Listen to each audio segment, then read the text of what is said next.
ಸಾಯಿರಾಮ್.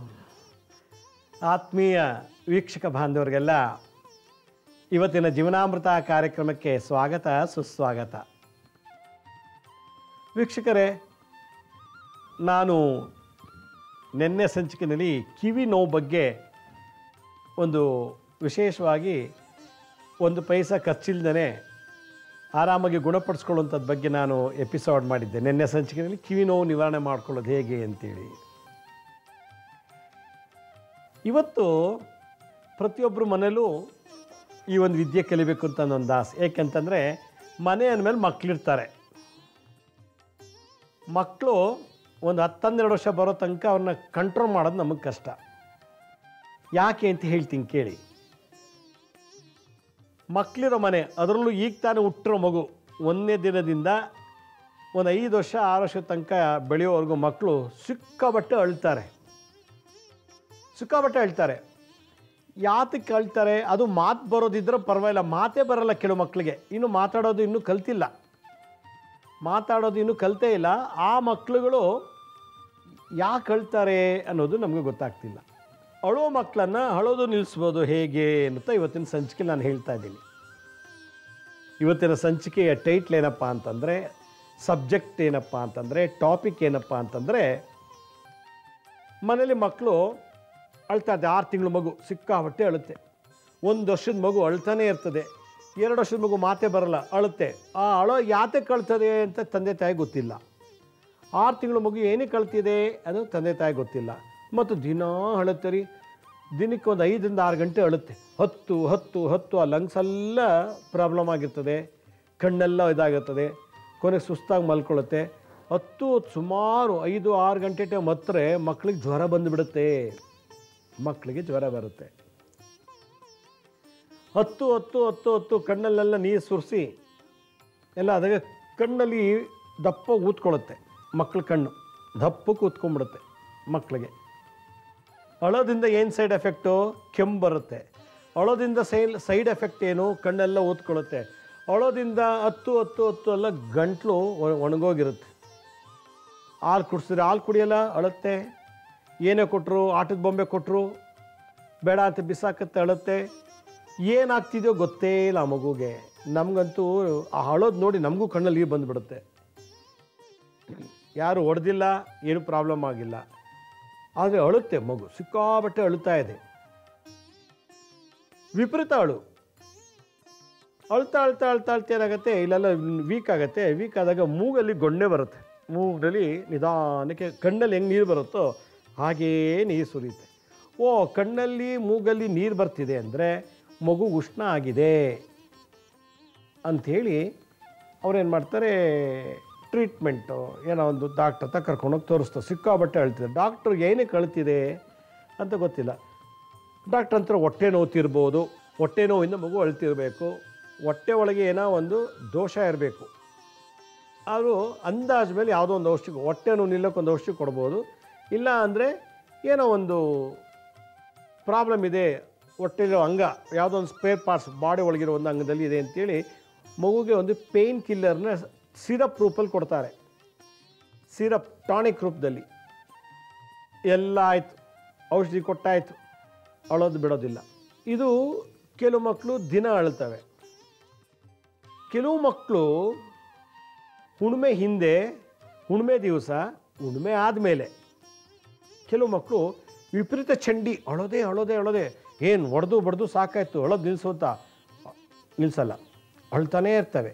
ಒಂದು ಕೆಟಗರಿ ಮಕ್ಕಳು ಹುಣ್ಣಿಮೆ ಹಿಂದೆ ಮುಂದೆ ಹತ್ತಾರೆ. ಇನ್ನೊಂದು ಕೆಟಗರಿ ಮಕ್ಕಳು ಬರೀ ಅಮಾವಾಸ್ಯೆ ಹಿಂದೆ ಮುಂದೆ ಅಳುತ್ತೆ.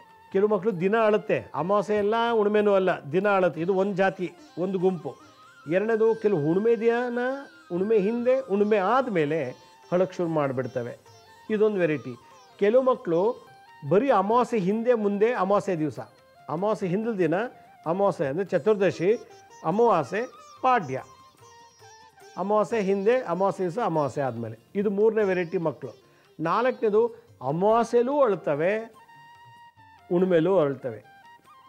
ಅಮಾವಾಸ್ಯೆ ಹಿಂದೆ ಮುಂದೆ, ಹುಣ್ಣಿಮೆ ಹಿಂದೆ ಮುಂದೆ ಅಳೋದು. ಇದು ಅಳೋದು ಏನು ಹತ್ತಿರ ಪಕ್ಕದ ಮನೆ ಎಲ್ಲ ಒಂದು 5 ಮನೆ ಕೇಳಿಸ್ಬೇಕು ಆ ಲೆವೆಲ್ಗೆ. ಅವರೆಲ್ಲ ಹೇಳ್ತಾರೆ, ಏನು ರೀ ಮಗುನ ಮಲಗಿಸಿ ನಮ್ಗೆ ನಿದ್ದೆ ಬರೋಕ್ಕೆ ಬಿಡ್ತಿಲ್ಲ, ನಿಮ್ಮ ಮಗು ಅಳುತ್ತಾ ಇರೋದು ನೋಡಿದ್ರೆ. ಅದರಲ್ಲೂ ಈ ಅಪಾರ್ಟ್ಮೆಂಟ್ಗಳಲ್ಲಿ ಇದ್ಬಿಟ್ರಂತೂ ಇನ್ನೂ ಬೇದು. ಅದು ಮತ್ತು ಅಕ್ಕಪಕ್ಕ ಒಂದಕ್ಕೊಂದು ಗೋಡೆಯಲ್ಲಿ ಕಟ್ಕೊಂಡಿರ್ತಾರೆ, ಈ ಮನೆ ಗೋಡೆ ಟಚ್ ಆಗಿರುತ್ತೆ. ಆ ಮಗು ಒಳಗೆ ಏನು ಅಳುತ್ತೋ ಎಲ್ಲ ಆ ಮನೆಗಳಿಗೆಲ್ಲ ಕೇಳುತ್ತದು. ಅಷ್ಟು ವಿಶೇಷವಾಗಿ ಅಳುತ್ತವೆ ಈ ಮಕ್ಕಳೆಲ್ಲ. ಯಾಕೆ ಅಳುತ್ತೆ ಅಂತ ಗೊತ್ತಿಲ್ಲ. ಈ ಬಾಲಾರಿಷ್ಟ ಕಳೆಯೋವರೆಗೂ ಕೆಲವು ಮಕ್ಕಳು ಈ ರೀತಿ ಇರ್ತದೆ. ಈ ಹುಣ್ಣಿಮೆ ಅಮಾವಾಸ್ಯೆಯಲ್ಲಿ ಹಿಂದೆ ಮುಂದೆ ಹೇಳೋ ಮಕ್ಕಳಿಗೆ ಏನೋ ಪ್ರಯೋಗ ಆಗಿರ್ತದೆ, ಏನೋ ಒಂದು ಪ್ರಯೋಗ ಆಗಿರ್ತದೆ, ಅದು ಮಕ್ಕಳು ತಟ್ಟಿರ್ತದೆ. ಈಗ ನನಗೂ ಯಾರೋ ಮಾಟ ಮಂತ್ರ ಮಾಡಿಸಿರ್ತಾರೆ ಅಂತ ಇಟ್ಕೊಳ್ಳಿ, ನಾನು ಆ ದೇವಸ್ಥಾನಕ್ಕೆ ಹೋಗಿ ಬರ್ತೀನಿ, ಪೂಜೆ ಮಾಡಿ ಜಪ ಮಾಡೋದ್ರಿಂದ ನನಗೆ ಅಷ್ಟು ತಡೆಯೋದಿಲ್ಲ, ಅದು ನನಗೆ ಬಂದು ಅಂಟ್ಕೊಳ್ಳಲ್ಲ ಆ ಮಾಟ ಮಂತ್ರ ಪ್ರಭು. ಈ ಮಕ್ಕಳು ಮಂತ್ರ ಮಾಡಲ್ಲ, ಜಪ ಮಾಡಲ್ಲ, ಪೂಜೆ ಮಾಡೋ ಏನಿಲ್ಲ, ಪಾಪ ಆಡು ಮಕ್ಕಳು, ಚಿಕ್ಕ ಮಕ್ಕಳು, ನನಗೆ ತಟ್ಟಬೇಕಾಗಿದ್ದು ಆ ಮಗುಗೆ ತಟ್ಟಿಬಿಟ್ಟಿರ್ತದೆ. ಹುಣ್ಣಿಮೆ ಅಮಾವಾಸ್ಯೆಲಂತೂ ವಿಪರೀತ ಅಳುತ್ತಾ ಇರ್ತದೆ. ಕಂಡುಬಿಡುತ್ತೆ, ಏನು ವಿಚಿತ್ರವಾಗಿ ಕಂಡುಬಿಡುತ್ತೆ, ಅಳುತ್ತೆ. ಒಂದು ಅರ್ಧ ಗಂಟೆ ಹತ್ತು ಸಾಕಾಗಿ ಮತ್ತೆ ಅಳಕ್ಕೆ ಶುರು ಮಾಡುತ್ತೆ. ಮಲ್ಕಿತಲ್ಲ ಅಂತ ತೃಪ್ತಿ ಪಡಿಸೋ ಮತ್ತೆ ಎದ್ದಳೋದು. ಇದೊಂದು. ಕೆಲವು ಮಕ್ಕಳು ಅದು ಕೊಡಿಸ್ಲಿಲ್ಲ, ಇದು ಕೊಡಿಸ್ಲಿಲ್ಲ, ಅದು ಕೊಡಿಸ್ಲಿಲ್ಲ, ಅದಕ್ಕೆ ಮಾಟ ಮಂತ್ರ ಆಗಿಲ್ಲ, ಏನಿಲ್ಲ, ತನಗೇನು ಬೇಕೋ ಕೊಡಲಿಲ್ಲ ಅಂದಾಗ ಸಿಕ್ಕಾಬಟ್ಟೆ ಚಂಡಿ ಮಾಡುತ್ತೆ, ಅಳುತ್ತೆ. ಕೆಲವು ಮಕ್ಕಳು ಹಠ. 6ನೇ ವೆರೈಟಿ ಮಕ್ಕಳೇನು, ಸಿಕ್ಕಾಬಟ್ಟೆ ಅವ್ರಿಗೇನು ಬೇಕೋ ಅದು ಕೊಡಿಸ್ಲಿಲ್ಲ ಅಂದಾಗ ಅಳೋದು, ಸಿಕ್ಕಾಬಟ್ಟೆ ಸಿಕ್ಕಿದ್ದು ಬಿಸಾಕೋದು, ಅಳೋದು ಮಾಡೋದು. ಕೆಲವು ಮಕ್ಕಳು ಆಟದ ಬೊಮ್ಮೆನೂ ಬೇಡ, ತಿಂಡಿನೂ ಬೇಡ, ಬಿಸ್ಕೆಟು ಚಾಕ್ಲೇಟ್ ಏನೂ ಬೇಡ, ಯಾರ್ಯಾರು ನೋಡಿದ್ರೆ ಸಾಕು ಅಳಕ್ಕೆ ಶುರು ಮಾಡಿಬಿಡ್ತದೆ. ಯಾರೋ ಒಬ್ಬರು ನೋಡಿದ್ರೆ ಸಾಕು, ಅವ್ರು ಬಂತು ಅಂದ್ರೆ ಸಾಕು ಅಳಕ್ಕೆ ಶುರು ಮಾಡಿಬಿಡುತ್ತೆ. ಅವ್ರು ಹೋಗೋವರೆಗೂ ಅಳುತ್ತಾನೇ ಇರ್ತದೆ. ಇದೊಂಥರ ಸಿಸ್ಟಮ್ ಇದೆ. ಇದು 7ನೇ ವೆರೈಟಿ ಇರೋ 7ನೇ ಕೆಟಗರಿ. ಇನ್ನೊಂದು 8ನೇದು, ಮನೆ ಚೆನ್ನಾಗಿರ್ತಾರೆ, ಹೊರಗೆ ಹೋಗ್ಬಿಟ್ರೆ ಬಸ್ಸಲ್ಲಿ ಹೋಗುವಾಗ ಅಳೋದು, ಟ್ರೈನಲ್ಲಿ ಹೋಗುವಾಗ ಅಳೋದು, ಅಥವಾ ಯಾವುದೋ ಲಾಡ್ಜಲ್ಲಿದ್ದಾಗ, ಬೇರೆ ಫಂಕ್ಷನ್ಗೆ ಹೋದಾಗ, ಬೇರೆ ಮನೆ ಸ್ಥಳ ಬದಲಾವಣೆ ಆಗಿಬಿಟ್ರೆ ಅಳ್ತಾ ಇರ್ತದೆ. ಟ್ರೈನಲ್ಲಿ ಹೋಗ್ತಾರೆ, ಏನು ರೀ ಮಗು ಅಷ್ಟೊಂದು ಸಮಾಧಾನ ಮಾಡೋಕ್ಕಾಗಲ್ವಾ ಅಂತಾರೆ. ಬಸ್ಸಲ್ಲಿ ಎಲ್ಲ ಬೈತಾರೆ, ಏನಮ್ಮ ಮಗು ಅಳ್ತಿದೆ ಸಮಾಧಾನ ಮಾಡೋಕ್ಕಾಗಲ್ವ, ಹಾಲು ಕೊಡ್ಸಮ್ಮ, ಏನೋ ಒಂದು ತಿನ್ನೋಕೆ ಕೊಡಮ್ಮ ಅಂತಾರೆ. ಮಕ್ಳು ಯಾಕೆ ಅಳ್ತವೆ ಕಂಟಿನ್ಯೂಸ್ ಆಗಿ, ಅದು ಹುಣ್ಣಿಮೆ ಅಮಾವಾಸ್ಯೆ ದಿವಸ ಮತ್ತು ದಿನಾ ಪೂರ್ತಿ ಅಳೋ ಮಕ್ಕಳು ಕೂಡ ನಾನು ನೋಡಿದ್ದೀನಿ. ಎಷ್ಟೋ ಜನ ಮಕ್ಕಳು ಕರ್ಕೊಂಬರ್ತಾರೆ ಅಂತ ಮಂತ್ರ ಹಾಕ್ಸ್ಕೊಳ್ಳೋಕ್ಕೆ. ಕಾರಣ ಏನು ಅಂತ ನಾನು ಹೇಳ್ತಾ ಹೋಗ್ತೀನಿ ಕೇಳಿ. ಕರ್ಮಸಿದ್ಧ ಅಂತ. ಪೂರ್ವ ಜನ್ಮದಲ್ಲಿ ನಾವು, ಅಂದರೆ ಈ ಜನ್ಮದಲ್ಲಿ ಹುಡೋಕ್ಕೆ ಮುಂಚೆ ಪೂರ್ವ ಜನ್ಮದಲ್ಲಿ ಅಪ್ಪಿತಪ್ಪಿ ಏನಾದರೂ ನಾವು ಈ ಮಕ್ಕಳನ್ನ ಅಪಹರಣ ಮಾಡಿಬಿಟ್ಟಿದ್ರೆ, ಅಪಹರಣ ಅಂತಂದರೆ ಕದಿಯೋದೊಂದು, ಇನ್ನೊಂದು ಮಕ್ಕಳನ್ನ ಕೂಡಾಕ್ಬಿಟ್ಟು ಹಿಂಸೆ ಕೊಟ್ಟಿದ್ದರೆ ಈ ಜನ್ಮದಲ್ಲಿ ಅದು ಬಾಲಾರಿಷ್ಟದಲ್ಲಿ ಅಟ್ಯಾಕ್ ಮಾಡಿಬಿಡ್ತದೆ. ಅದರಿಂದ ಬೆಳೆಯೋವರೆಗೂ ಒಂದು 12-13 ವರ್ಷ ವಯಸ್ಸಾಗೋವರೆಗೂ ಅವ್ರಿಗೆ ಈ ಸೋಂಕಿರ್ತದೆ. ಪೂರ್ವ ಜನ್ಮದಲ್ಲಿ ಮಕ್ಕಳನ್ನ ಅಪಹರಣ, ಶಿಶು ಅಪಹರಣ ದೋಷ, ಶಿಶು ಬಂಧನ ದೋಷ. ಬಂಧನ ಅಂದರೆ ಕೂಡಾಕೋದು ಇತ್ತು ಅಂದರೆ ಮಗು ಹುಡ್ತಾಗಿಂದ ಅದು ತಿಳುವಳಿಕೆ ಬರೋವರೆಗೂ ಅಳ್ತಾ ಇರ್ತದೆ. ಇದು ಬಾಲಾರಿಷ್ಟಕ್ಕೆ ಸೇರ್ಕೊಂಡ್ಬಿಡ್ತು. ಯಾವುದಾದ್ರು ಒಂದು ಕೆಟ್ಟ ಹೆಂಗಸು, ವೈಶ್ಯವಾಟಿಕೆ ಮಾಡೋ ಸ್ತ್ರೀ, ಹಲವಾರು ಬಾರಿ ಮದುವೆ ಮಾಡಿಕೊಂಡಿರೋಂಥ ಸ್ತ್ರೀ, ಚಂಡಾಳ ಸ್ತ್ರೀ, ಚಂಡಾಳ ಪುರುಷ, ಹಲವಾರು ಸ್ತ್ರೀಯ ಜೊತೆ ಸಂಪರ್ಕ ದೇಹ ಸುಖ ಪಡೆದಂಥವನು, ಅಂಥವ್ನು ಕಣ್ದೃಷ್ಟಿ ಮಕ್ಕಳು ಬಿತ್ತು ಅಂದರೆ ಮಕ್ಕಳು ಸಿಕ್ಕಾಬಟ್ಟೆ ರೋಧಿಸ್ತವೆ. ರೋದನ ಅಂದರೆ ಅಳೋದು. 2ನೇದು. 3ನೇದು, ಮಕ್ಕಳೇ ಆಗಬಾರ್ದು ಅಂಥೇಳಿ ಮಾಟ ಮಂತ್ರ ಮಾಡಿಸಿರ್ತಾರೆ. ಹೇಗೋ ಗರ್ಭಿಣಿ ಆಗಿಬಿಟ್ಲು, ಮಗುನೂ ಡೆಲಿವರಿ ಆಯಿತು, ಆದರೆ ಮಾಟ ಮಂತ್ರದ ಪವರು ಯಾಕೆ ತಟ್ಟಿಲ್ಲ ಅಂದರೆ ಗರ್ಭಿಣಿ ಆದಾಗ ಇವರು ಆ ಒಳ್ಳೆ ಪುಸ್ತಕ ಓದೋದು, ಜಪ ಮಾಡೋದು, ಪೂಜೆ ಮಾಡೋದು, ದೇವಸ್ಥಾನಕ್ಕೆ ಹೋಗೋದು, ಸಂಗೀತ ಕೇಳೋದು ಅಥವಾ ಹಾಡೋದು, ಈ ಥರದ್ದೆಲ್ಲ ಮಾಡಿದಾಗ ಆ ಮಂತ್ರತಂತ್ರ ಬಾಧೆ ತಟ್ಟಿರೋದಿಲ್ಲ.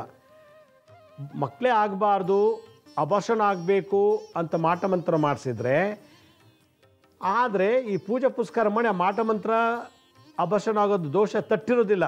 ಪೂಜೆ ಜಪ ತಪ ಮಾಡೋದ್ರಿಂದ ಮಗು ಡೆಲಿವರಿ ಆದಮೇಲೆ ಆ ಮಾಟ ಮಂತ್ರತಂತ್ರ ಪ್ರಯೋಗ ಇದಕ್ಕೆ ಸಿಕ್ಕಾಕೊಂಡ್ಬಿಡ್ತದೆ. ಇದು ನನ್ನ ಅನುಭವ ಮತ್ತು ರಿಸರ್ಚ್, ಸಂಶೋಧನೆ. ಅದಕ್ಕೆ ಬಸ್ರಿ ಆಗಿದ್ದಾಗ ಅಥವಾ ಬಸ್ರಿನೇ ಆಗಬಾರ್ದು, ಮಕ್ಕಳನ್ನೇ ಪಡಿಬಾರ್ದು ಅಂತ ಮಾಟ ಮಂತ್ರತಂತ್ರ ಪ್ರಯೋಗ ಮಾಡಿದರೆ ಆ ಮನೆಯಲ್ಲಿ ಪೂಜೆ, ಜಾಗಟೆ, ಶಬ್ದ, ಶಂಖ, ನಾದ, ತುಳಸಿ ಪೂಜೆ, ದೇವರ ಧ್ಯಾನ, ಜಪ ತಪ ಮಾಡೋದ್ರಿಂದ ಮಾಟ ಮಂತ್ರತಂತ್ರ ತಟ್ಟಿರೋದಿಲ್ಲ. ಮಗು ಆದಮೇಲೆ ಮಕ್ಕಳಾಗಬಾರ್ದು ಅಂತ ಮಾಡಿರ್ತಾರೆ, ಮಕ್ಕಳಾಗೋಯ್ತು. ಮಕ್ಕಳಾದಮೇಲೆ ಆ ಮಕ್ಕಳಾಗಬಾರ್ದು ಅನ್ನೋದು ಆ ವೈಬ್ರೇಷನ್, ಮಾಟ ಮಂತ್ರತಂತ್ರ ಮಾಡೋ ವೈಬ್ರೇಷನ್ ಇತ್ತಲ್ಲ, ಅದು ಮಗುಗೆ ತಟ್ಟುತ್ತಾಗ ಮತ್ತು ಬಾಣಂತಿಸ್ರಿಗೂ ತಟ್ಟಿಬಿಡುತ್ತದು. ಆಗ ಬಾಣಂತಿಸ್ರಿಗೆ ಸನ್ನಿ ಆಗಿಬಿಡ್ತದೆ. ಆ ಮಗುಗೆ ಜಾಂಡೀಸ್ ಬಂತು, ಅಳೋದು ಶುರುವಾಯಿತು. 1 ವರ್ಷ ಆಯಿತು, 2 ವರ್ಷ ಆದ ಮಗು ಅಳ್ತಾನೇ ಇರ್ತದೆ. ಏನು ಕಾರಣ ಅಂತ ಯಾವ ಡಾಕ್ಟ್ರು ಕೂಡ ಪತ್ತೆ ಹಚ್ಚಕ್ಕಾಗಲ್ಲ. ಶಿಶು ಪ್ರತಿಬಂಧಕ ದೋಷ, ಗರ್ಭ ಸ್ತಂಭನ ಪ್ರಯೋಗ ದೋಷ. ಗರ್ಭ ನಿಲ್ಲಬಾರ್ದು ಅಂತೇಳಿ ಸ್ತಂಭನ ಮಾಡಬೇಕು ಅಂತೇಳಿ ಮಾಡಿದ್ದ ಪ್ರಯೋಗ ಹೆಂಗೋ ಎಸ್ಕೇಪ್ ಆಯಿತು. ಪೂಜೆ ಜಪ ತಪ ಪೂರ್ವಜನ್ಮದ ದಾನ ಧರ್ಮದ ಪುಣ್ಯದ ಫಲದಿಂದ ಆ ಮಾಟಮಂತ ತಂತ್ರ ನನಗೆ ಟಚ್ ಆಗಲಿಲ್ಲ, ಅದು ಮಗುಗಾಯಿತು. ಇದು ಒಂದು. ಚಂಡಾಳ ಸ್ತ್ರೀ, ಕೆಟ್ಟ ಪುರುಷ, ನೀಚ ಅಂಥವ್ರದ್ದು ಕಣ್ದೃಷ್ಟಿ ಬಿದ್ದಾಗ ಮಗು ಮೇಲೆ ಚೋರಕೃತ್ಯ ದೃಷ್ಟಿಯ ದೋಷ. ಚೋರಕೃತ್ಯ ದೃಷ್ಟಿ ದೋಷ. ಚೋರಕೃತ್ಯ ಅಂದ್ರೂ ಯಾರು ಕಳ್ತನ ಮಾಡ್ತಾಳೋ, ಯಾವ ವ್ಯಕ್ತಿ ಗಂಡಸು ಕಳ್ತನ ಮಾಡ್ತಾನೋ ಅಂಥವನ ದೃಷ್ಟಿ ಮಕ್ಕಳ ಮೇಲೆ ಬಿದ್ದರೆ ಮಗು ಯಾವಾಗಲೂ ಅಳುತ್ತಂತೆ. ಚಂಡಾಳ ಸ್ತ್ರೀ, ಚಂಡಾಳ ಪುರುಷನ ಕಣ್ದೃಷ್ಟಿ ಬಿದ್ದರೆ ಮಗು ಅಳುತ್ತೆ. ವೈಶಾವಾಟಿಕೆ ಸ್ತ್ರೀ ಮಾಡೋಳು, ಮತ್ತು ವಿಧವೆಯಾಗಿ ಇದ್ದುಕೊಂಡು ಹಲವಾರು ಕೆಟ್ಟ ಕೆಲಸಗಳನ್ನು ಮಾಡುವಂಥ ಹೆಣ್ಣಿನ ಕಣ್ಣಿನ ದೃಷ್ಟಿ ಮಗು ಮೇಲೆ ಬಿದ್ದಾಗ ಅಳುತ್ತಂತೆ. ಮದುವೆ ಮಾಡಿಕೊಂಡು ಹಲವಾರು ಹೆಂಗಸ್ರ ಜೊತೆ ಮಲ್ಕೊಂಡು ಬರೋನು, ಕುಡಿಯೋನು, ಕೆಟ್ಟ ಕೆಲಸ ಮಾಡೋನು ಅಂಥವ್ನ ಕಣ್ಣು ದೃಷ್ಟಿ ಮಗು ಮೇಲೆ ಬಿದ್ದಾಗ ಮಗು ಯಾವಾಗಲೂ ಅಳುತ್ತಂತೆ. ಚೋರಕೃತ್ಯ ಮಾಡುವಂಥ ವ್ಯಕ್ತಿ, ಸ್ತ್ರೀ ಪುರುಷ ಯಾರೇ ಆಗಲಿ, ಅಂಥವ್ರ ದೃಷ್ಟಿ ಮಗು ಮೇಲೆ ಬಿದ್ದಾಗ ಅವ್ರ ಮಗು ಯಾವಾಗಲೂ ಅಳ್ತಾ ಇರುತ್ತಂತೆ. ಮಗು ಆಗಲಿ ನನಗೆ 3 ಸಲ ಅಬಾರ್ಷನ್ ಆಯಿತು, ಮಕ್ಕಳೇ ಆಗ್ತಿಲ್ಲ, ಗರ್ಭ ನಿಲ್ತಾ ಇಲ್ಲ ಅಂತ ಯಾವುದೋ ಒಂದು ದೇವ್ರಿಗೆ ಅರ್ಕೆ ಕಟ್ಕೊಂಡ್ಬಂದ್ಬಿಡ್ತಾರೆ. ಯಾವುದೋ ದೇವ್ರಿಗೆ ಅರ್ಕೆ ಕಟ್ತಾರೆ, 3 ಸಲ ಅಬಾರ್ಷನ್ ಆಗಿದೆ, ಗರ್ಭಪಾತ ಆಗಿದೆ, ಇದಾರು ಉಳಿಸ್ಕೊಡ್ತಾ ಅಂಥೇಳಿ ಆ ದೇವ್ರಿಗೆ ನನಗೆ ಮಗು ಗರ್ಭಿಣಿಯಾಗಿ ಮಗು ಆಗಿದ್ರೆ ನಿನ್ನ ಸನ್ನಿಧಿ ಬಂದು ಇಂಥದ್ದೊಂದು ಅರ್ಕೆ ಕಟ್ಟಿದ್ದೀನಲ್ಲ ಅದು ತೀರಿಸ್ತೀನಿ ಅಂತ ಹೇಳ್ಬಿಟ್ಟು ಬಂದುಬಿಡ್ತಾರೆ. ಗರ್ಭಿಣಿ ಆದಲು, ಹರಕೆ ಕಟ್ಟಿದ್ರಿಂದ, ಹರಕೆ ಕಟ್ಟಿದ ಮೇಲೆ ಮಗು ಜನನ ಆಯಿತು, ಹರಕೆ ಕಟ್ಟಿದ ಮಗು ಜನನ ಆಯಿತು, 1 ವರ್ಷ ಆಯ್ತು, 2 ವರ್ಷ ಆದರೂ ಹರಕೆ ತೀರಿಸಿಲ್ಲ. ಯಾವಾಗ ನೀವು ಯಾವ ದೇವ್ರ ಹತ್ರ ಪ್ರಾರ್ಥನೆ ಮಾಡ್ಕೊಂಬಂದ್ರು ಮಗು ಆಗಲಿ, ಆ ದೇವ್ರಿಗೆ ಹರಕೆನೇ ತೀರಿಸಿಲ್ಲ ಅಂದಾಗ ಮಗು ಸಿಕ್ಕಾಬಟ್ಟೆ ಅಳುತ್ತೆ. ಇನ್ನೊಂದೇನು ಸಮಸ್ಯೆ ಇರ್ಬೋದು ಅಂತಂದಾಗ, ಜನನ ಕಾಲದಲ್ಲಿ ತಾಯಿ 1 ವಾರ 2 ದಿವಸ ಹಾಲು ಕೊಡಿಸ್ತಾಳೆ, ಆಮೇಲೆ ಹಾಲೇ ಬರಲ್ಲ, ಎದೆ ಹಾಲೇ ಬರಲ್ಲ ತಾಯಿಗೆ, ಮಗು ಹಾಲು ಕೊಡ್ಸೋಕ್ಕೆ. ಯಾವಾಗ ಮಗುಗೆ ತಾಯಿ ಎದೆ ಹಾಲನ್ನು ಕೊಡಲಿಕ್ಕೆ ಆಗಲ್ವೋ ಮಗುನಲ್ಲಿ ಒಳಗಡೆ ಭಾಳ ಪ್ರಾಬ್ಲಮ್ ಇರ್ತದೆ. ಆಗ ಮಗು ಯಾವುದೋ ಒಂದು ಜಠರ ಇರ್ಬೋದು, ಲಿವರ್ ಇರ್ಬೋದು, ಕರಳಿರ್ಬೋದು, ಸಣ್ಣ ಕರಳು ಅಥವಾ ದೊಡ್ಡ ಕರಳು, ಲಂಗ್ಸು, ಹಾರ್ಟು ಏನೋ ಪೇನ್ ಬಂದಾಗ ಮಗು ಅಳಕ್ಕೆ ಶುರು ಮಾಡುತ್ತೆ. ಇದೊಂದು. ಅದಕ್ಕೆ ಮಗು ಚೆನ್ನಾಗಿ ಎದ್ದು ಓಡಾಡೋವರೆಗೂ, ಬಾಯ್ಬಿಟ್ಟು ಮಾತಾಡೋವರೆಗೂ, ಅದಲ್ಲಿ ನೋವು ಸಂಕಟ ನಮ್ಮ ಹತ್ರ ಹೇಳ್ಕೊಳ್ಳೋವರೆಗೂ ಎದೆ ಹಾಲು ಕುಡಿಸ್ಬೇಕು ಅಂತ ಹೇಳುತ್ತೆ ಶಾಸ್ತ್ರ. ಎಷ್ಟು ಚೆನ್ನಾಗಿ ಮಗು ಎದೆ ಹಾಲನ್ನು ಕುಡಿತದೋ 80, 90, 100 ವರ್ಷ ಬದುಕ್ತಾರೆ. ಕಣ್ಣಿನ ದೃಷ್ಟಿ ದೋಷ ಇರೋದಿಲ್ಲ. ಎದೆ ಹಾಲು ಕುಡಿದಷ್ಟು ಮಕ್ಕಳು ಬ್ರಿಲಿಯಂಟ್ ಆಗ್ತಾರೆ. ತಾಯಿ ಎದೆ ಹಾಲು ಕುಡಿದಷ್ಟು ಮಕ್ಕಳಿಗೆ ಆರೋಗ್ಯ ಜಾಸ್ತಿ ಅಂತೇಳಿ ಆಯುರ್ವೇದ ಶಾಸ್ತ್ರದಲ್ಲಿ ಹೇಳ್ತಾರೆ. ಶಿಶುಪಾಲನಾ ಅಂತೇಳಿ, ಪೀಡ್ರಿಯಾಟಿಕ್ ಶಿಶುವನ್ನು ಪಾಲನೆ ಮಾಡೋದು ಹೇಗೆ ಅನ್ನೋದೊಂದು ವಿಚಾರವನ್ನು ಚರಕ ಮುನಿಗಳು ಒಂದು ಕಡೆ ಹೇಳ್ತಾ ಬರ್ತಾರೆ. ಆ ಚರಕ ಮುನಿಗಳು ಹೇಳುವಾಗ ಮಗುವಿಗೆ ಮಿನಿಮಮ್ 5 ವರ್ಷ ಹಾಲು ಕುಡಿಸ್ಬೇಕಂತೆ ನೋಡಿ. 5 ವರ್ಷ ಹಾಲು ಕುಡಿಸಿದ್ರೆ ಆಯುಷ್ಯು ಆರೋಗ್ಯ ಜಾಸ್ತಿ ಇರ್ತದೆ ಅಂತೆ. ಎದೆ ಹಾಲು ಕಮ್ಮಿ ಆದಾಗ, ಮಕ್ಕಳಿಗೆ ಕೊರತೆ ಆದಾಗ, ವೈಟಮಿನ್ ಸಿ, ಡಿ ಮತ್ತು 12 ಎಲ್ಲ ಕಮ್ಮಿ ಆದಾಗ ಮಕ್ಕಳಿಗೆ ನಿಶಕ್ತಿಯಿಂದ ಅವು ಅಳ್ತಾ ಇರ್ತದೆ ಅಂತ ಅಂದರು. ಆ್ಯಕ್ಟಿವ್ ಇರೋದಿಲ್ಲ. ಇನ್ನೊಂದು, ಮಕ್ಕಳು ಅಳೋದಕ್ಕೂ ಕಾರಣ ಅಂಬೆಗಾಲು ಹಾಕ್ಕೊಂಡು ಗೋಡೆ ಇಟ್ಕೊಂಡು ನಡೆಯುವಾಗಲೂ ಅದು ಇದು ತಿನ್ಬಿಟ್ಟಿದೆ. ಫಾರಿನ್ ಬಾಡಿ, ಆ ಫಾರಿನ್ ಬಾಡಿ ಒಳಗೆ ಹೋಗ್ಬಿಟ್ಟಿದೆ. ಒಂದು ಗೋಲಿ ನುಂಗಿರ್ಬೋದು, ಒಂದು ಕಾಯಿ ನುಂಗಿರ್ಬೋದು, ಅಥವಾ ಇನ್ನೇನೋ ಕೆಟ್ಟದ್ದು ಯಾವುದೋ ಒಂದು ಸಣ್ಣ ಪುಟ್ಟ ಒಳಗಡೆ ಜೀರ್ಣನೇ ಆಗಲ್ಲ, ಅಂಥದ್ದು ಒಳಗೆ ಹೋಗ್ಬಿಟ್ಟಿರ್ತದೆ. ಅದು ಒಳಗಿದ್ದಾಗ ಮಗು ಸಿಕ್ಕಾಬಟ್ಟೆ ಮೂಮೆಂಟ್ ಮಾಡಿದಾಗ ನೋವಾಗುತ್ತೆ, ಆ ನೋವಿಗೆ ಅಳುತ್ತೆ. ಕೊನೆಯದು, ನಿಮ್ಮ ಪಿತೃದೇವತೆಗಳು ಮನೇಲಿ ವಾಸ ಮಾಡ್ತಿದ್ರಂದೆ, ಸಂತಾನ ಆಯಿತು, ಮನೇಲಿ ಮಗು ಹುಟ್ಟಿದೆ, ಪಿತೃಗಳು ಪ್ರೇತ ಬಾಧೆ, ಆ ಪ್ರೇತ ಬಾಧೆಯಿಂದ ಮಗು ತುಂಬ ಅಳುತ್ತೆ. ಮಗುಗೂ ಬೇಗ ತಟ್ಟುತ್ತೆ ಪ್ರೇತ ಬಾಧೆ. ಮನೇಲಿ ಸಾಕಿರೋ ಪ್ರಾಣಿಗಳ ಕಣ್ದೃಷ್ಟಿಯಿಂದ ಮಗು ಅಳಕ್ಕೆ ಶುರು ಮಾಡುತ್ತೆ. ನಾಯಿ ಸಾಕಿರ್ಬೋದು, ಅಥವಾ ಗಿಣಿ ಸಾಕಿರ್ಬೋದು, ಮೊಲ ಸಾಕಿರ್ಬೋದು, ಸಾಕೋ ಪ್ರಾಣಿಗಳು ಅವಕ್ಕೇನಾದ್ರು ತೊಂದರೆ ಇದ್ದಾಗ ಆ ದೃಷ್ಟಿ ಮಗು ಬಿದ್ದಾಗ ಅಳುತ್ತೆ ಅಂತ. ಹೀಗೆ ಹಲವಾರು ರೀತಿಯಲ್ಲಿ ಮಗುಗಳನ್ನು ಅಳಕ್ಕೆ ಪ್ರಯತ್ನ ಪಡ್ತವೆ. ಯಾವ ಮಕ್ಕಳು ಬಾಯ್ಬಿಟ್ಟು ತಮ್ಮ ಕಷ್ಟ ಸುಖ ಹೇಳ್ಕೊಳಕ್ಕಾಗಲ್ವೋ, ಮತ್ತು ಯಾವಾಗಲೂ ಅಳ್ತಾ ಇರ್ತದೋ, ನಾನು ಆಗಲೇ ಹೇಳಿದ್ನಲ್ಲ ಯಾವಾಗ ಅಳುತ್ತದೆ ಅಂತ, ಹುಣ್ಣಿಮೆ ಮುಂದೆ, ಅಮಾವಾಸ್ಯೆ ಹಿಂದೆ ಮುಂದೆ, ಹೀಗೆ ಇಷ್ಟೆಲ್ಲ ಟೇಬಲ್ ಹಾಕ್ಕೊಟ್ಟಿದ್ದೀನಿ ನಾನು ನಿಮಗೆ. ಅದರಲ್ಲಿ ಮಗು ಯಾವಾಗಲೂ ಅಳ್ತಾ ಇತ್ತು ಅಂತಂದರೆ ನೀವೇನು ಗಾಬರಿ ಪಡಬೇಕಾಗಿಲ್ಲ. ಒಂದು 3 ಕವಡೆ ತೊಗೊಳ್ಳಿ. ಕವಡೆ ಗೊತ್ತಲ್ಲ, ಆಟ ಆಡ್ತೀವಲ್ಲ ಕವಡೆ. 3 ಕವಡೆ ಕೈಲಿಟ್ಕೊಳ್ಳಿ. ಕೈಲಿಟ್ಕೊಂಡು ನಿಮ್ಮ ಕುಲದೇವ್ರು ನೆನೆಸ್ಕೊಳ್ಳಿ. ನಿಮ್ಮ ವಂಶದ ಹೆಣ್ದೇವರು ಅಥವಾ ಗಂಡು, ಯಾಕಂದರೆ ಅರ್ಕೆ ಕಟ್ಟಿರ್ತಿರೋ ಏನೋ ಗೊತ್ತಿಲ್ವಲ್ಲ, ಅವನ್ನ ಸ್ಮರಣೆ ಮಾಡಿ. ಕುಲದೇವ್ರದ್ದೆಲ್ಲ ಮಾಡಿಬಿಟ್ಟು ಗಣಪತಿ ನೆನೆಸ್ಕೊಂಡು ನಾನು ಹೇಳೋ ಕವಡನ ಕೈಲಿಟ್ಕೊಂಡು ಹಿಂಗೆ ಓಂ ನಮೋ ವಕುಟಾಯ, ವಕುಟ ಭೈರವ ಅಂತೇಳಿ ವಕುಟ, ಓಂ ನಮೋ ವಕುಟಾಯ, ಓಂ ನಮೋ ವಟುಕಾಯ. ವಟುಕ ಅನ್ನೋ ಒಂದು ಭೈರವನ ಹೆಸರು. ಇದು ಭೈರವ ತಂತ್ರಸಾದ ಬರುವಂಥ ಮಂತ್ರ ಇದು. ಓಂ ನಮೋ ವಟುಕಾಯ ರೋದನಂ ಶಮನಂ ಕುರು ಓಂ ನಮೋ ವಟುಕಾಯ ರೋದನಂ ಶಮನಂ ಕುರು ಓಂ. ಕೈಲಿ 3 ಕವಡೆ ಇಟ್ಕೊಳ್ಳೋದು, ಜಪ ಮಾಡೋದು ಒಂದು 15 ನಿಮಿಷ 20 ನಿಮಿಷ. ಆಮೇಲೆ ಎಡಗೈನೆಲ್ಲ ಕವಡೆ ತೊಗೊಳ್ಳೋದು, ಮಗು ತಲೆಯಿಂದ ಪಾದದವರೆಗೆ ನಿವಾಳಿಸ್ಬೇಕು, ಇಳಿ ತೆಗಿಬೇಕು. ಓಂ ನಮೋ ವಟುಕಾಯ ರೋದನಂ ಶಮನಂ ಕುರು ಓಂ. ಇಲ್ಲಿ 2 ಓಂಕಾರ, ಬಿಗಿನಿಂಗಲ್ಲಿ ಮತ್ತು ಎಂಡಿಂಗಲ್ಲಿ. ಓಂ ನಮೋ ವಟುಕಾಯ ರೋದನಂ ಶಮನಂ ಕುರು ಓಂ. ಓಂ ನಮೋ ವಟುಕಾಯ ರೋದನಂ ಶಮನಂ ಕುರು ಓಂ. ಓಂ ನಮೋ ವಟುಕಾಯ ರೋದನಂ ಶಮನಂ ಕುರು ಓಂ. ವಟುಕ ಭೈರವನನ್ನು ನೆನೆಸ್ಕೊಂಡು 21 ಸಲ ಆ ಮಗು ತಲೆಯಿಂದ ಪಾದದವರೆಗೆ ಇಳಿ ತೆಗೆದುಬಿಟ್ಟು ಅದನ್ನು ಹಣೆಗೆ ಕತ್ತಿಗೆ ಮೇಲೆಲ್ಲ ಟಚ್ ಮಾಡಿ ತೊಗೊಂಡು 3 ರಸ್ತೆ ಜಾಗದಲ್ಲಿ ಹೋಗಿ ಬಿಸಾಕ್ಬಿಟ್ರೆ ಅದು ಯಾವುದೇ ಮಾಟ ಮಂತ್ರ ತಂತ್ರ ಅಥವಾ ಪೂರ್ವಜನ್ಮದ ಕರ್ಮ ಅಥವಾ ಏನೇ ದೋಷ ಇದ್ದರೂ ಕೂಡ ಆ ಕವಡೆ ಮುಂದೆ ಎಲ್ಲ ಬಿಟ್ಟು ತೊಗೊಂಡು ಹೊರಗಡೆ ಡಿಸ್ಚಾರ್ಜ್ ಮಾಡಿಬಿಡುತ್ತಂತೆ. ಇದು ಹಿಂದಿನ ಕಾಲದಲ್ಲಿ ಮಾಡ್ತಿದ್ದದ್ದು. ಯಾಕೆ ಹಿಂದಿನ ಕಾಲಕ್ಕೆ ಕಾಡು ಗುಡ್ಡ ಬೆಟ್ಟದಲ್ಲೆಲ್ಲ ಮನೆಗಳಿತ್ತು, ಆಸ್ಪತ್ರೆಯಲ್ಲಿತ್ತು, ಸಡನ್ನಾಗಿ ಕರ್ಕೊಂಡು ತೋರ್ಸೋಕ್ಕೆ ಈ ವಿದ್ಯೆ ಕಲಿತಾಯಿದ್ರು. ಅದಕ್ಕೆ ಮನೆಗೊಬ್ಬ ಮಾಂತ್ರಿಕ, ಮನೆಗೊಬ್ಬ ತಾಂತ್ರಿಕ, ಮನೆಗೊಬ್ಬ ಯಾಂತ್ರಿಕ ಇದ್ದರೆ ಇಂಥದ್ದೆಲ್ಲ ಬಗೆಹರಿಸ್ಬೋದು ಡಾಕ್ಟ್ರ್ ಇಲ್ದೇ. ಇದು ಹಿಂದಿನ ಕಾಲದಲ್ಲಿ ಬಂದ, ಇದಕ್ಕೆ ಸಿದ್ಧಿಯಾಗಿರೋ ಮಂತ್ರಗಳಿವೆಲ್ಲ. ಇದು ಭೈರವ ತಂತ್ರ ಸಾಲದಲ್ಲಿ ಬರುತ್ತೆ. ಭೈರವದಲ್ಲಿ ವಟುಕ ಭೈರವ, ಸ್ವರ್ಣಾಕರ್ಷಣ ಭೈರವ, ರುರು ಭೈರವ, ರೌದ್ರ ಭೈರವ, ನಾಟ್ಯ ಭೈರವ, ಸ್ವರ್ಣಾಕರ್ಷಣ ಭೈರವ, ಹೀಗೆ ಒಟ್ಟು 108 ವೆರೈಟಿ ಭೈರವರಲ್ಲಿ ಇದೊಂದು ಭೈರವ ವಟುಕ ಭೈರವ. ಅವರು ತಂತ್ರವಿದ್ಯೆ ಮಂತ್ರವಿದ್ಯೆ ಇದು ಮಾಡಿ ಖಂಡಿತ ಕಂಠಿಸಗಳ್ತಿರೋ ಮಕ್ಕಳು, ಸದಾ ಅಳೋ ಮಕ್ಕಳಿಗೆ ಮನೇಲಿ ಅಳೋದನ್ನು ನಿಲ್ಲಿಸಬೇಕು ಅಂದರೆ ಇದು ಮಾಡಬೇಕು ಅಂತ ಹೇಳ್ತಾ, ನಮ್ಮ ಹಳೆ ಸಂಚಿಕೆಗಳು ಯಾರು ನೋಡೋಕ್ಕಾಗಿಲ್ಲೋ ನಮ್ಮ ಶಿರಡಿ ಸಾಯಿ ವೀಕ್ಷಾ ಕೇಂದ್ರ ಹೆಲ್ತ್ ಸೈನ್ಸ್ ಅಂತ 2 ಯೂಟ್ಯೂಬ್ ಚಾನಲ್ ಇದೆ, ಇನ್ನೊಂದು ಮ್ಯೂಸಿಕ್ ಚಾನಲ್ ಇದೆ SSBK ಜ್ಞಾನೋದಯ ಅಂತ. 3ಕ್ಕೆ ಸಬ್ಸ್ಕ್ರೈಬ್ ಮಾಡ್ಕೊಳ್ಳಿ, ಪಕ್ಕದ ಬೆಲ್ ಬಟನ್ ಪ್ರೆಸ್ ಮಾಡಿ, ನೋಡಾದ್ಮೇಲೆ ಲೈಕನ್ನು ಬಟನ್ ಪ್ರೆಸ್ ಮಾಡಿ, ಆಮೇಲೆ ಆ ಲಿಂಕನ್ನು ನಿಮ್ಮ ಬಂಧು ಮಿತ್ರರಿಗೆಲ್ಲ ಕಳಿಸ್ಕೊಡಿ. ಗುರುಜಿ ಲಕ್ಷ್ಮೀ ಶ್ರೀನಿವಾಸ್ ಅಂತೇಳಿ ಫೇಸ್ಬುಕ್ಕು, ಇನ್ಸ್ಟಾಗ್ರಾಮು, ಟ್ವಿಟರ್, ಲಿಂಕ್ಡ್ಇನ್ನಲ್ಲಿ ಕೂಡ ಅಪ್ಲೋಡ್ ಮಾಡ್ತಾಯಿದ್ದೀವಿ.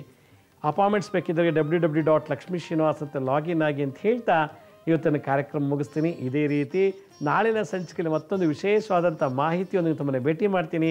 ಅಲ್ಲಿವರೆಗೂ ನನ್ನ ನಮಸ್ಕಾರ. ಸಾಯಿರಾಮ್.